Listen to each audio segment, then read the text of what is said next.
చెప్పాను కదా, అప్పుడప్పుడు ఆన్లైన్ వస్తూ ఉంటానని చెప్పేసి.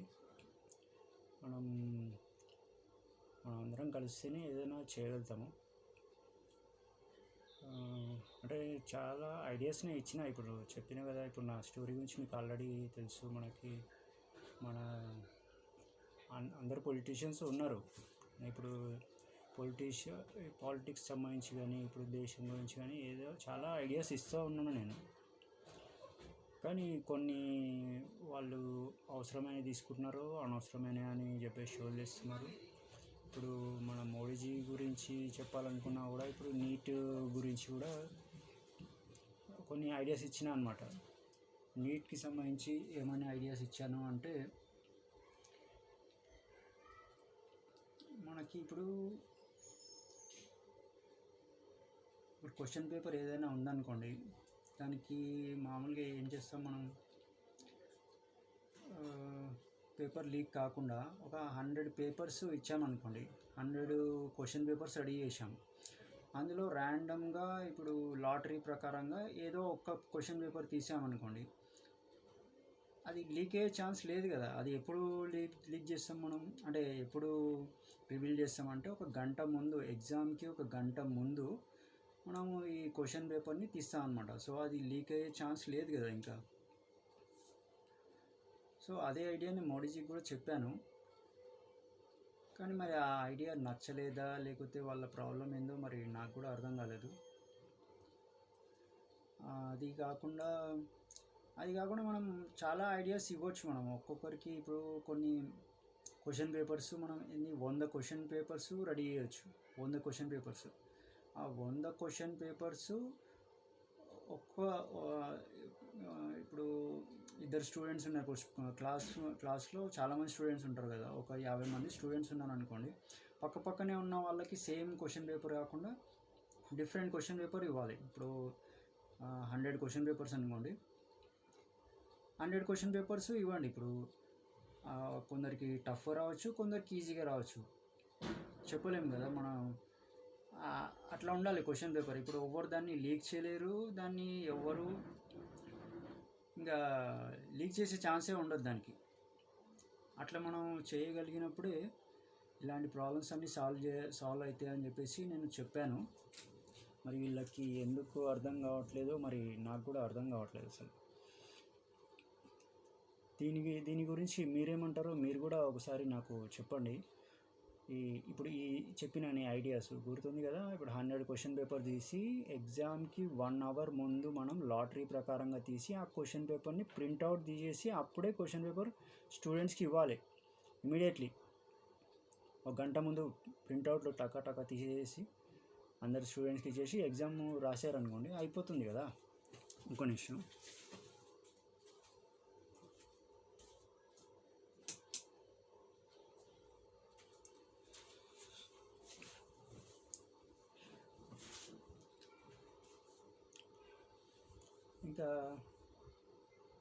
ఇంకా చాలా ఇష్యూలు ఉన్నాయి చెప్పాలి అంటే. చాలా పాలిటిక్స్ గురించి చాలా మాట్లాడవచ్చు, కానీ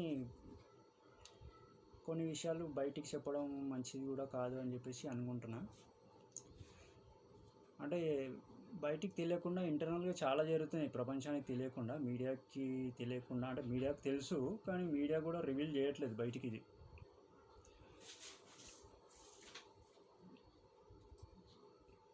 ఇవన్నీ బయటికి రావాలి. నేను కోర్టుకి వచ్చిన తర్వాత ఇవన్నీ మరి అప్పుడు అందరు మీడియా వాళ్ళు కూడా బయటికి వస్తారు కదా, అప్పుడు మనం ఈ ఇష్యూల గురించి మాట్లాడుకోవచ్చు.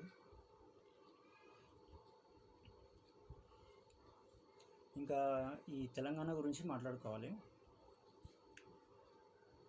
ఇప్పుడు తెలంగాణ, ఇప్పుడు ఇక్కడ ఏం జరుగుతుందంటే, ఇప్పుడు ఆంధ్ర తెలంగాణ గురించి, ఇప్పుడు తెలంగాణ విడిపోయింది ఆల్రెడీ.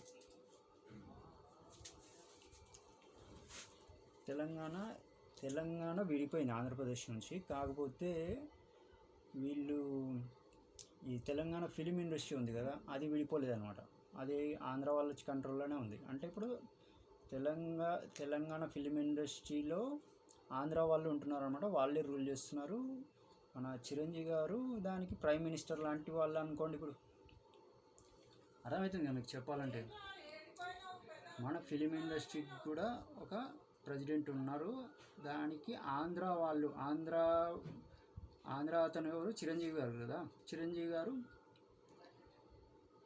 ఇప్పుడు ప్రైమ్ మినిస్టర్లా ఉన్నారు మన తెలంగాణ ఫిలిం ఇండస్ట్రీకి.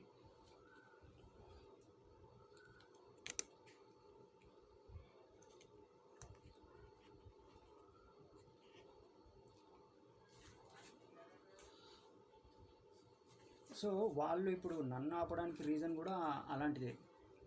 అంటే ఇప్పుడు నేను తెలంగాణ పర్సన్ కదా, తెలంగాణ వాళ్ళు ఎదగకూడదు, ఇదే వాళ్ళ మెయిన్ రీజన్ అనమాట. అన్ని ఛాన్సులు వాళ్ళకే ఉండాలంట, వాళ్ళే రూల్ చేయాలంట.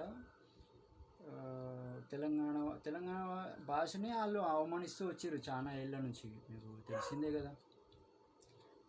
విలన్లకి పెట్టడం, లేకపోతే కామెడియన్స్కి మాత్రమే తెలంగాణ పెట్టడము, ఒక చిన్న చూపు చూస్తూ ఉంటారు అనమాట. తెలంగాణలో ఉంటారు.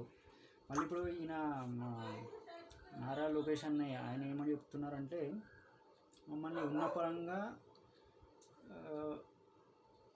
కట్టుబట్టలతో పంపించేసిర్రు అని అంటున్నారు. మీరు మంచిగా ఉంటే మేము అందరం కలిసి ఉండేవాళ్ళం కదా. మీరేమో కుట్రలు చేసి, కుతంత్రాలు చేసి, ఇట్లా నాలంటోనే ఆపి మీ వాళ్ళకి అన్నీ వచ్చేలాగా చేసి, మా జాబులు దొబ్బేసి, మా మా అధికారాలు, మా హక్కులు ఇవన్నీ దొబ్బేసి వెళ్ళగొట్టారు. అంటే మీరు చేసిన పాపాలు మరి అట్లున్నాయి. మరి మీరు కరెక్ట్గా చేసి ఉంటే అందరం కలిసి ఉండేవాళ్ళం, తెలంగాణ విడిపోయేది కాదు.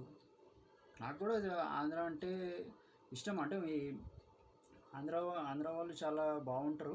కాకపోతే ఇలా కన్నింగ్ సైడ్ ఉంటుందన్నమాట కొంచెం.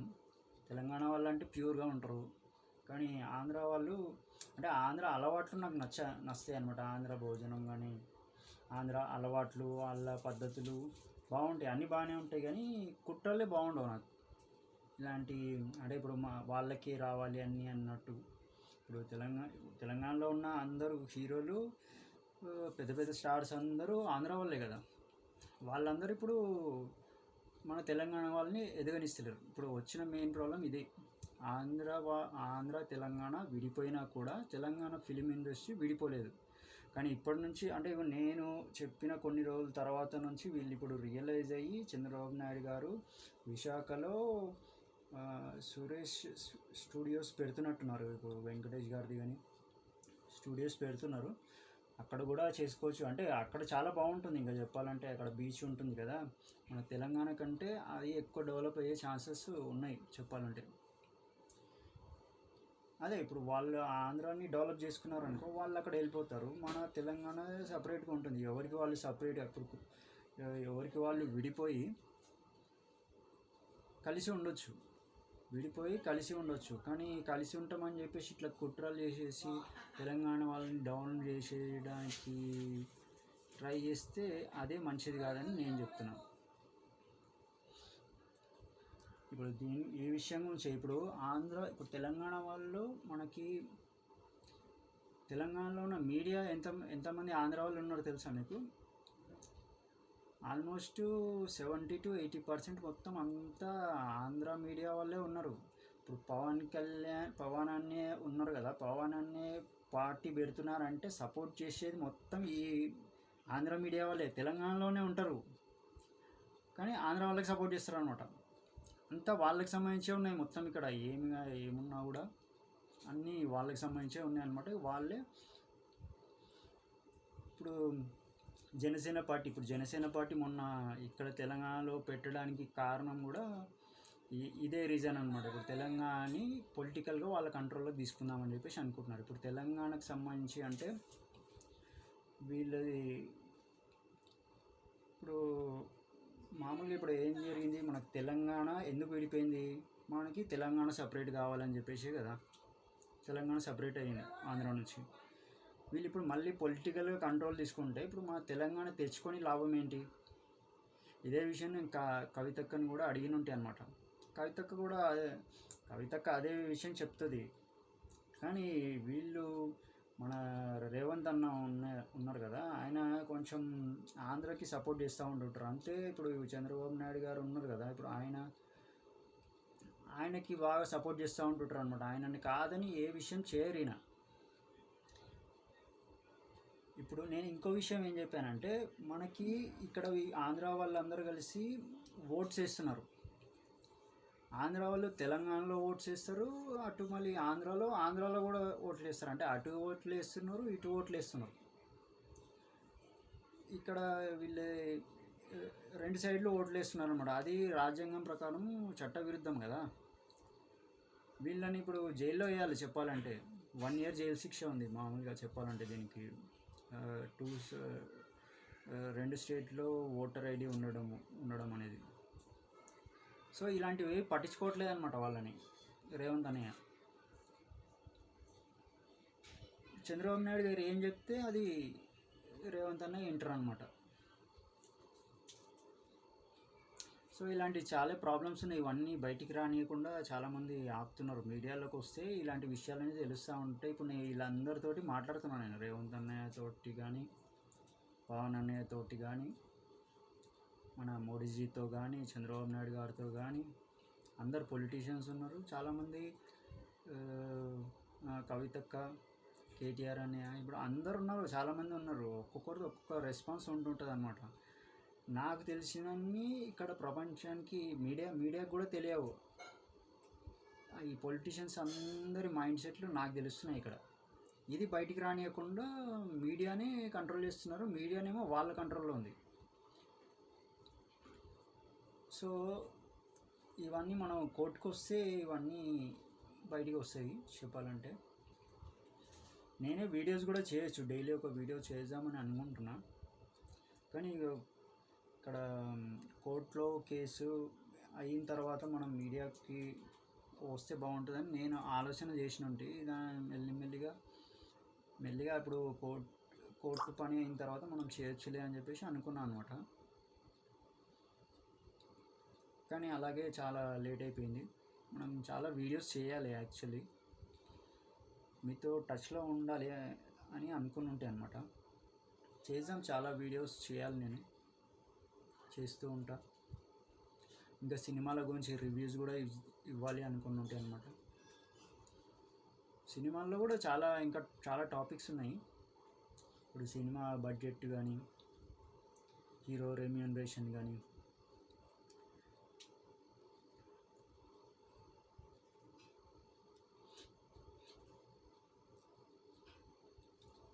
ఇవన్నీ సపరేట్ వీడియో చేస్తే బాగుంటుందని అనుకుంటున్నా. పాలిటిక్స్ సంబంధించి కూడా మాట్లాడతా, ఏదైనా బర్నింగ్ టాపిక్ ఉంటే దాని విషయం కూడా మాట్లాడతా. అంటే చాలా ఐడియాస్ ఇచ్చిన నేను. అవన్నీ ఐడియాస్ ఇప్పుడు నేను చెప్పిన ఐడియా మీకు నచ్చిందా లేదా ఫస్ట్ నాకు కామెంట్ చేయండి. మోడీజీకి అయితే నేను ఈ విషయం చెప్పిన అనమాట. చాలా సింపుల్ కదా. ఇప్పుడు ఎంతమంది 20 మంది చనిపోయినారు నీట్ ఎగ్జామ్ లీక్ అయినందుకు. అంటే వాళ్ళ ప్రాణాలు వీళ్ళకి లెక్క లేదనమాట మోడీజీకి నేను చెప్పినట్టు అనమాట. నేను ఏమని చెప్పిన అంటే, ఈ సోనం వాంగ్చుక్ ఉన్నారు కదా, వాళ్ళ ఫాదర్ కూడా అప్పట్లో ఎస్సీ రిజర్వేషన్ సంథింగ్ ఏదో దానికి ఇలాగే నిరాహార దీక్ష చేస్తే అప్పుడు ఇందిరాగాంధీ వచ్చేసి 5 daysలో వచ్చేసి ఈ హంగర్ స్ట్రైక్ మాన్పించడానికి అప్పుడు ప్రధానమంత్రిగా ఉన్న ఇందిరాగాంధీ వచ్చి విరమింపజేసిరనమాట సోనం వాంగ్చుక్ వాళ్ళ ఫాదర్ని. ఇప్పుడు 1977 75 సంథింగ్ ఏదో ఉంది. అప్పుడు అలా చేశారనమాట. నేను అదే గుర్తు చేసిన అనమాట మోడీజీకి గుర్తు చేసి, మరి మీరెందుకు పట్టించుకోరు? ఇలాగే రైతులను కూడా అప్పుడు పట్టించుకోకుండా 2023లోనో 2022లోనో రైతుల గురించి కూడా అసలు పట్టించుకోలేదు. ఎంత ప్రొటెస్ట్లు చేసినా ఏం చేసినా కూడా పట్టించుకోలేదు. మనుషుల ప్రాణాలు వీళ్ళకి విలువ లేదనమాట. అసలు ప్రజాస్వామ్యాన్ని పట్టించుకోవట్లేదని చెప్పేసి నేను మోడీజీని క్వశ్చన్ చేస్తే ఆయన ఇప్పుడు అంటున్నారు అనమాట. అదే మొన్న వీడియో చేసిరు కదా, సోనం వాంగ్చుక్ని నిరాహార దీక్ష మానుకోండి అని చెప్పేసి చెప్పారు కదా. సో అట్లా వీళ్ళకి మనం చెప్తే తప్ప బల్బు వెలగదనమాట. మోడీజీ పక్కా సెక్యులర్ మైండ్ సెట్. ఇది చాలామందికి తెలియదు. మీకు ఆయన ఏదో గుళ్ళకి వెళ్తాడు, కొంచెం ఆధ్యాత్మికంగా ఉంటారు అని చెప్పేసి పక్కా హిందుత్వవాది అనుకుంటారు, కానీ చాలామంది ఆయన సెక్యులర్ కాదు. నేను చాలాసార్లు మాట్లాడినా కాబట్టి నాకు ఆ విషయం తెలుసు ఆయన గురించి. మన హిందూ రాజ్యం రావాలని చెప్పేసి నేను అనుకుంటే ఆయన దానికి వ్యతిరేకిస్తున్నారు అనమాట. ఇక్కడ చాలా రాజకీయాలు జరుగుతున్నాయి. ఇంకా ఏమేమంటే అమిత్ షాజీని ప్రైమ్ మినిస్టర్ చేయడానికి అందరు పొలిటీషియన్స్ అనుకుంటున్నారు, కానీ మోడీజీ అడ్డుపడుతున్నారు అనమాట ఈ పొలిటీషియన్స్ అందరినీ. ఎవరెవరిని అంటే ఫస్ట్ చంద్రబాబు నాయుడు గారిని, ఇంకా అమిత్ షాజీని, యోగీజీని, వీళ్ళందరూ మాట్లాడుతున్నారు. అయితే వీళ్ళందరూ హిందూ రాజ్యం కావాలని కోరుకుంటున్నారు అనమాట. అంటే మన చంద్రబాబు నాయుడు కాదు అనుకోవట్లే, కానీ వీళ్ళు అనుకుంటున్నారు అనమాట. ఇప్పుడు చంద్రబాబు నాయుడు గారిని ఈయన బెదిరిస్తున్నారు. ఎవరు? మోడీజీ. ఏమని? ఆయన చెప్పినట్టు వినాలంట. ఆయనని ప్రైమ్ మినిస్టర్ సీట్ నుంచి దింపకూడదంట. మేమందరం ఏమనుకుంటున్నామంటే, నేను, యోగీజీ, అమిత్ షాజీ ఏమనుకుంటున్నామంటే, ప్రైమ్ మినిస్టర్గా అమిత్ షాజీకి ఒక ఛాన్స్ ఇవ్వమని చెప్పేసి చెప్తున్నాను నేను. ఒక ఛాన్స్ ఇస్తే ఒక 1 year ఆయన పర్ఫార్మెన్స్ ఎట్లుందో చూస్తే తెలుస్తుంది కదా. అలా ఒక ఛాన్స్ ఇవ్వడానికి కూడా ఆయన రెడీగా లేరనమాట మోడీజీ. ఇప్పుడు మోడీజీకి నేను చాలా విషయాలు అడిగిన ఉంటాయి. ఇంకా ఏంటంటే గోరక్షణ గురించి. అంటే ఇప్పుడు గోవుని నేషనల్ యానిమల్గా డిక్లేర్ చేయాలని చెప్పేసి, ఇప్పుడు 80% ఉన్న మన హిందువులకి నేషనల్ యానిమల్గా గోవు ఎందుకు ఉండకూడదు? ఈ క్వశ్చన్ అడిగితే ఆయన అటు నుంచి సమాధానం రావట్లేదు. అదొకటే కాదు, ఇంకా చాలా విషయాలు ఉన్నాయి. ఇప్పుడు ఏమంటే ఫస్ట్ హిందూ రాజ్యం కోసమే ఆయన ఒప్పుకోవట్లేదు. ఇప్పుడు 80% ఉన్న, ఇప్పుడు ప్రపంచం మొత్తంలో హిందువులకి ఉన్న దేశం ఒకటే దేశం ఉన్నది. 80% హిందువులు ఇక్కడే ఉన్నారు. ఆల్రెడీ పాకిస్తాన్ని మనం ముస్లిమ్స్ కోసం ఇచ్చేసాం. ఇప్పుడు ఈ కంట్రీని సెక్యులర్గా ఎందుకు ఉంచాలి? ఇది నా క్వశ్చన్. ఇదే క్వశ్చన్ అమిత్ షాజీ అడిగారు, యోగీజీ అడిగారు, కానీ వీళ్ళు మన మోడీజీ పట్టించుకోవట్లేదు. ఫస్ట్ మన లీడరే సరిగ్గా లేరనమాట మన దేశాన్ని హిందూ రాజ్యంగా చేయడానికి. పాకిస్తాన్ వాళ్ళకి ఇచ్చేసినాం కదా, మళ్ళీ ఇప్పుడు మనం సెక్యులర్గా ఎందుకు ఉండాలి? ఇది నా క్వశ్చన్ మెయిన్గా. గోవునేమో నేషనల్ యానిమల్గా చేయరంట. ఇంకోటి, ఇప్పుడు ట్రంప్ సార్ ఉన్నారు. ట్రంప్ సార్ ఏమంటున్నారు? ట్రంప్ సార్ ఇప్పుడు వాళ్ళ దేశాన్ని సెక్యూర్గా చేసుకోవడానికి కోసం వాళ్ళ జాబ్స్ వాళ్ళకే ఉండాలని చెప్పేసి బయటి దేశాల వాళ్ళకి, అంటే ఇప్పుడు మన ఇండియన్స్ని అక్కడికి రానియకుండా అలౌ చేయట్లేదు అనమాట. సెక్యూరిటీ టైట్గా చేస్తున్నారు. అలాగే మన దేశంలో ఉన్న వాళ్ళు ఇప్పుడు బంగ్లాదేశ్ వాళ్ళు వస్తున్నారు, పాకిస్తాన్ వాళ్ళు వస్తున్నారు. వీళ్ళందరూ వచ్చేసి ఇప్పుడు మన హైదరాబాద్ మన భారత్లో ఉంటున్నారు వీళ్ళందరూ ఇల్లీగల్గా. మరి వీళ్ళందరినీ ఏర్పారేయాలన్నా వద్దా? అవన్నీ పట్టించుకోరంట. తను ఏమనుకుంటున్నా అంటే ఇట్లానే అందరూ ఎప్పటికీ ఉండాలి అని చెప్పేసి అనుకుంటున్నారు అనమాట. అంటే వీళ్ళు రకరకాల జిహాద్లు చేస్తూ ఉంటుంటారు కదా, అలాగే జీవితాంతం ఉండాలి అనుకుంటున్నారు అనమాట. అంటే యాక్చువల్లీ ఇప్పుడు మోడీజీ ప్రాబ్లం ఏంటంటే, చెప్పాలంటే ఎలాంటి గొడవలు జరగకూడదు. తను ఉన్నంత వరకు హిందూ ముస్లిం గొడవలు జరగకూడదు, ఎలాంటి ప్రొటెస్ట్లు జరగకూడదు, ఏమీ జరగకూడదు. ప్రశాంతంగా నడుస్తూ ఉండాలన్నమాట. అది ఆయన కోరుకునేది. తను ఉండే రాజ్యంలో అలాగే ఉండాలనుకుంటారు. ఏ సమస్యలు పట్టించుకోరు అనమాట.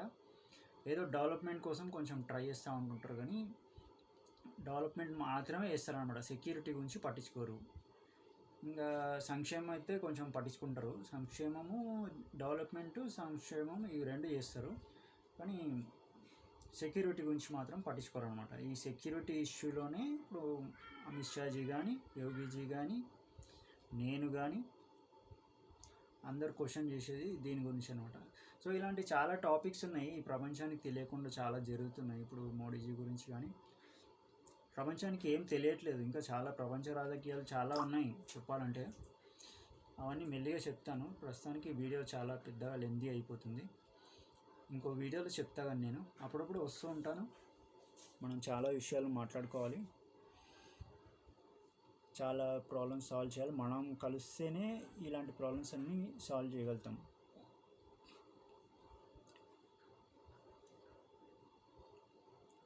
అప్పుడప్పుడు వీడియోస్ చేస్తూ ఉంటుంటాను. సినిమాలకు సంబంధించి వీడియోస్ చేస్తాను,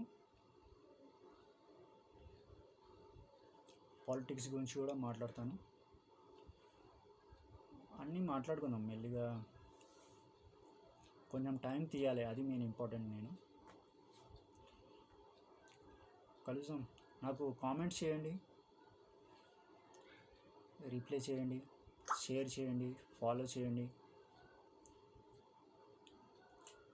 నా ఇష్యూ గురించి తెలియకపోతే నా ఇన్స్టాగ్రామ్లో ఉన్న వీడియోస్ అన్నీ చూడండి ఒకసారి, బిగినింగ్ నుంచి చూడండి. అన్నీ నేను క్లియర్గా చెప్పిన. నా ఇంటర్వ్యూ కూడా ఉంది, ఒకసారి చూడండి. ఏం జరుగుతుంది అవన్నీ మీకు క్లియర్గా అర్థమవుతాయి. దయచేసి అందరికీ షేర్ చేయండి.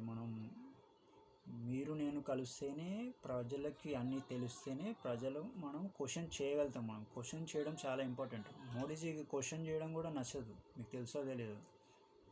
ఆయన ఒక డిక్టేటర్ లాగా ఆలోచిస్తారనమాట. ఆయన క్వశ్చన్ చేస్తే కూడా నచ్చదు. నేను ప్రతిదీ క్వశ్చన్ చేస్తాను. చిన్న తప్పు జరిగినా కూడా నిలదీస్తా, ఎవరినైనా సరే. మనం అందరం కలిసి నిలదీద్దాం. నేను అడిగిన క్వశ్చన్స్ కరెక్ట్ ఉన్నాయా లేదా, నేను చెప్పిన ఇప్పుడు ఆన్సరు, ఇప్పుడు నీట్ కోసం నేను ఇప్పుడు ఐడియా ఇచ్చాను కదా, అది ఎలా ఉంది మీరు కూడా చెప్పండి. ఇంకా చాలా ఐడియాస్ ఇచ్చాను అనమాట. వాటన్నిటి గురించి కూడా మాట్లాడుకుందాం. చాలా విషయాలు మనం మాట్లాడాలి, మాట్లాడదాం.